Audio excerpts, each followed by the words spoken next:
আলাইকুম। কি অবস্থা সবাই কেমন আছেন? আশা করি সবাই ভালো আছেন। আলহামদুলিল্লাহ আমিও ভালো আছি। তো আজকে নতুন আরেকটা রেসিপি নিয়ে চলে আসলাম। তো এখানে আমি ফার্স্টে নিয়েছি শুকনো মরিচ ভেজে নিয়েছি, পেঁয়াজ কুচি, ধনেপাতা কুচি, আর এখানে বেগুন ভাজা নিয়েছি। তো আজকে বেগুনের ভর্তা বানাবো, তাই আপনাদের সাথে শেয়ার করতে চলে আসছি। ফার্স্টে আমি মরিচগুলো ভেঙে নিচ্ছি।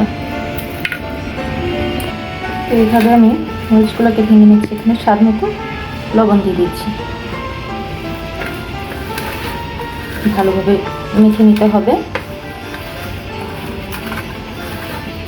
তারপরে এখানে যে ধনেপাতাটা আছে সেটাকে ভালোভাবে মাখতে হবে। এখানে যে পেঁয়াজটা আছে সেই পেঁয়াজটাও এখানে ভালোভাবে মেখে নিতে হবে।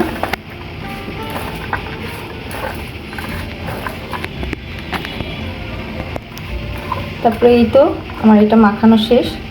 তারপর আমি যে বেগুনগুলো ভেজে রেখেছি, একটু হলুদ, মরিচ আর লবণ দিয়ে ভেজেছি।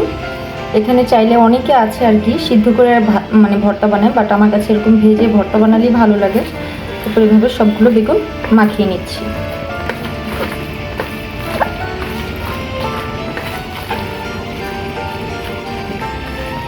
কিন্তু আমার মাখা হয়ে গেছে। এই পর্যায়ে আমি এখানে একটু সরিষার তেল দিয়ে দিচ্ছি।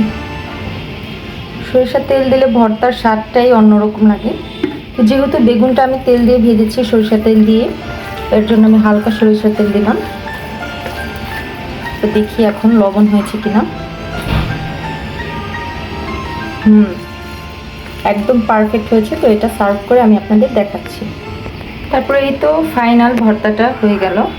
তো এইভাবে অনেক সহজ বেগুন ভর্তাটা বানানো। তো অবশ্যই তো অনেকে অনেক রকম খেয়েছেন, এভাবেও ট্রাই করে দেখবেন আপনাদের কাছে কেমন লাগে। যদি ভালো লেগে থাকে অবশ্যই কমেন্ট করে জানাবেন। আমার চ্যানেলটা অবশ্যই সাবস্ক্রাইব করে রাখবেন। সবাই ভালো থাকবেন, সুস্থ থাকবেন। আজকের ভিডিও এই পর্যন্ত। আল্লাহ হাফেজ।